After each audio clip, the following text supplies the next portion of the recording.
तुम्ही कधी विचार केलाय का की एक साधा मुलगा जो लहानपणी वडिलांना गमावतो, देशाची फाळणी पाहतो, गरिबांशी झुंजतो आणि बस कंडक्टर म्हणून काम करतो, तोच पुढे जाऊन हिंदी सिनेमाचा सुपरस्टार बनू शकतो? आणि फक्त अभिनेता नाही तर समाजासाठी झटणारा नेता आणि जबाबदार पितासुद्धा होऊ शकतो.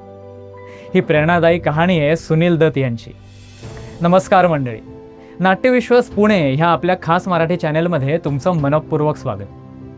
सुनील दत्त यांना पुण्यतिथी निमित्त विनम्र अभिवादन करून सुरुवात करूया आजच्या विशेष भागाला. सुनील दत्त यांचा जन्म 6 जून 1929 रोजी ब्रिटिश भारतातील झेलम येथे एका पंजाबी ब्राह्मण कुटुंबात झालं. त्यांचं खरं नाव बलराज दत्त असं होतं. लहानपणीच अवघ्या 5व्या वर्षी त्यांचं वडिलांचं निधन झालं आणि घराची संपूर्ण जबाबदारी त्यांच्या आईवर आली. त्यानंतर 1947च्या फाळणीच्या काळात झालेल्या भीषण दंगली आणि स्थलांतरांचा त्यांनी स्वतः अनुभव घेतला. त्यांचं कुटुंब यमुना नगर आणि नंतर काही काळ लखनौ येथे स्थायिक झालं. शिक्षण सुरू ठेवत त्यांनी आयुष्याची सुरुवातीची वर्ष खूप संघर्षात घालवली आणि नंतर ते मुंबईत आले. मुंबईत आल्यानंतर सुनील दत्त यांनी उदरनिर्वाहासाठी साधं काम स्वीकारलं. त्यांनी बेस्ट बसमध्ये कंडक्टर आणि क्लर्क म्हणून काम केलं. बसमध्ये तिकीट तपासणारा हा तरुण पुढे जाऊन करोडो लोकांच्या हृदयावर राज्य करेल हे कोणालाही वाटलं नव्हतं. त्याच काळात त्यांनी मुंबईच्या जय हिंद कॉलेजमध्ये शिक्षण घेतलं. नंतर त्यांनी रेडिओ सलॉनमध्ये अनाउन्सर म्हणूनही काम केलं, जिथे त्यांच्या आवाजाला आणि व्यक्तिमत्वाला पहिली खरी ओळख मिळाली.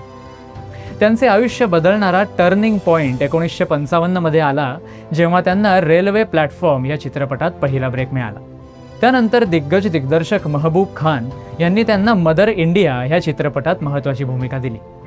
1957 मध्ये प्रदर्शित झालेला हा चित्रपट आणि त्यात त्यांनी साकारलेली बिरजूची भूमिका हिंदी सिनेमाच्या इतिहासात अजरामर झाली.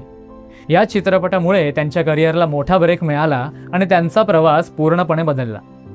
मदर इंडिया नंतर त्यांच्या वैयक्तिक आयुष्यातही मोठा बदल झाला. त्यांची भेट त्या काळातील प्रसिद्ध अभिनेत्री नर्गिस दत्त यांच्याशी झाली. सुरुवातीला हे नातं व्यावसायिक होतं, पण हळूहळू त्यात विश्वास आणि आदर वाढत गेला. त्या काळात नर्गिस आधीच हिंदी सिनेमातील मोठं नाव होत्या, पण सुनील दत्त यांच्या प्रामाणिक स्वभावामुळे त्यांचं नातं अधिक मजबूत झालं. पुढे 1958 मध्ये दोघांनी विवाह केला आणि बॉलिवूडमध्ये एक अत्यंत आदर्श आणि सन्माननीय जोडी म्हणून त्यांची ओळख निर्माण झाली. त्यांना 3 अपत्य झाली, ज्यात सर्वात प्रसिद्ध नाव म्हणजे संजय दत्त. सुरुवातीला कुटुंब सुखी होतं, पण पुढे जीवनाने पुन्हा एकदा कठीण वळण घेतलं. 1981 मध्ये नर्गिस यांचं कॅन्सरमुळे निधन झालं.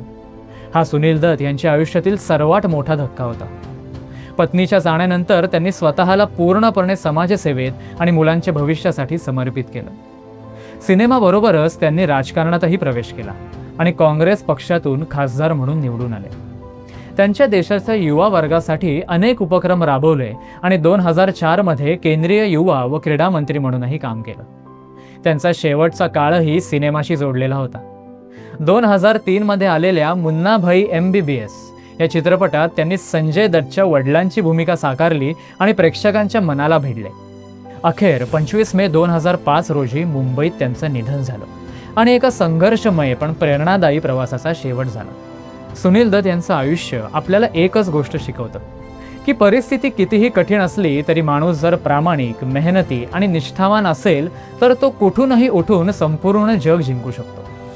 बस कंडक्टरपासून सुपरस्टार आणि नंतर समाजसेवक व नेता बनण्याचा त्यांचा प्रवास आजही लाखो लोकांसाठी प्रेरणादायी आहे. तर मंडळी, आजच्या पुरतं एवढंच. आम्हाला आशा आहे की तुम्हाला आमचा हा पॉडकास्ट अवश्य आवडला असेल. आवडला असल्यास लाईक व शेअर करायला अजिबात विसरू नका. तुम्हाला अजून कोणत्या अभिनेत्याबद्दल किंवा अभिनेत्रीबद्दल ऐकायला आवडेल हे खाली असलेल्या कमेंट बॉक्समध्ये नक्की शेअर करा. पुढील अपडेट जाणून घेण्यासाठी आमच्या चॅनेलला सबस्क्राईब करा आणि बेल आयकॉन प्रेस करायला अजिबात विसरू नका. धन्यवाद.